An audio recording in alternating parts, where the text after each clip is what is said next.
Me for additional few moments here so I may speak this afternoon on the nomination of Judge Amy Coney Barrett to be an Associate Justice of the U.S. Supreme Court.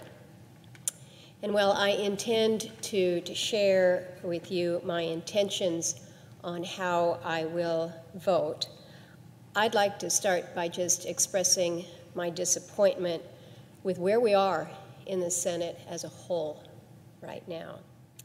There's been some good discussion here this morning as we're considering these unanimous consent agreements, statements being made, but not action moving forward. I had hoped that if we were going to be at this moment in time, just over a week out from our national elections, that we would be here on the floor debating the merits of a COVID relief bill. And in my home state of Alaska, as in so many states around the country, we're seeing unprecedented numbers now. The news just yesterday, Friday, that the United States reported the highest single day recorded of positive cases, 83,757, really staggering. In Alaska, we have seen this virus spread to some of our small outlying villages that are not accessible by road, villages that have limited medical facilities. We're really quite concerned about what this means for many of the native people in these areas. We're not able to stay on top of the contact tracing like we were some months ago because of our increasing numbers. The pressure on hospital capacity is also a growing concern. And economically, Alaska has been hit extraordinarily hard. As most know, we've got a pretty substantial tourist season, but this year we had little to no season for us.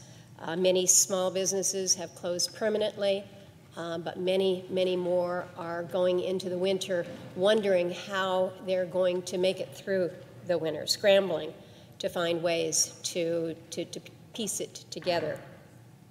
Unemployment, loss of housing.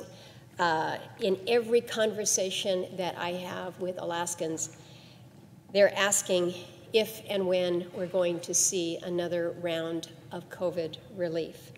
And I regret that we have no deal to offer them today. Instead, we're here on a weekend, 10 days before the elections, to advance a U.S. Supreme Court nominee. Now, I was here on the floor yesterday, had an opportunity to listen to the majority leader as he outlined the escalation of confirmation battles over the past 30 years plus. And I think it was an important lesson in our Senate history. But I'm not confused about how we wound up here, but I certainly am frustrated by it. And it's with a heavy heart. I just regret that we are in this place. I think there was a worthy attempt during the 109th Congress by the Gang of 14 to reduce the tensions. There was, I think, a very genuine good faith effort there to try to dial things back. But sadly, their bipartisan action was not rewarded by the voters, and perhaps that served as a warning to other members of this body rather than as an aspiration. But we've heard the history lesson, and I'm one who has long recognized that pointing fingers doesn't ever actually solve a problem. I personally believe that every nominee for the Supreme Court should receive an up or down vote after they have passed out of committee. My record has been pretty clear, pretty consistent. Some might even suggest boring in its consistency. But I made a very strong commitment after I returned to the Senate at the end of 2010 and said I did not believe that filibustering our judges was what we should be doing. And so, might not have liked the judges that were before us, but I did not participate in a filibuster of a judge. Had an opportunity to vote up or down, and I thought that that was the reasonable way to proceed. I believe that it is fair to the individual and it's fair to the institution. But I also recognize that the timing of this confirmation that we have before us will serve to reinforce the public perception about political influence on the court. And I would hope that we all recognize that public confidence in our courts must be an imperative. We have to believe that justice is going to be equal for all of us. Now, I know that my colleagues are not surprised to hear me discuss my concern about the politicization of the court. I made a similar point during the impeachment trial when some wanted to literally tear down Chief Justice Roberts and the court because they needed a soundbite for a political ad in the primary campaign. I made the same case when I voted against the nomination of now Justice Kavanaugh. Also during that impeachment trial, I implored the members of this chamber to look inward, to really evaluate, are we really willing to tear down not only the other party, but the other institutions of our government as well? So I have looked inward, considering in these difficult days what I believe is best for the institutions of our government. And I recognize that confirming this nominee is not going to heal, it's not going to salve the wounds that these institutions have endured, but neither will threats that, should the balance of power in this chamber change, that everything is on the table, including the end of the legislative filibuster and packing the court. To do that would only inflict even deeper wounds, fundamentally and dramatically altering how the levers of power operate in this country, compromising the one branch of government that must remain apolitical. We're the legislative branch, the executive branch. Both of these branches are inherently political. It is the third branch, our courts, that we count on to be apolitical. I think it would be a giant leap further down a path that we should not be following in the first place. So we got to figure out how we de-escalate. So let me very simply explain this afternoon how I plan to vote over the next 2 days, starting with the procedural motions, which I opposed yesterday. I will oppose again tomorrow.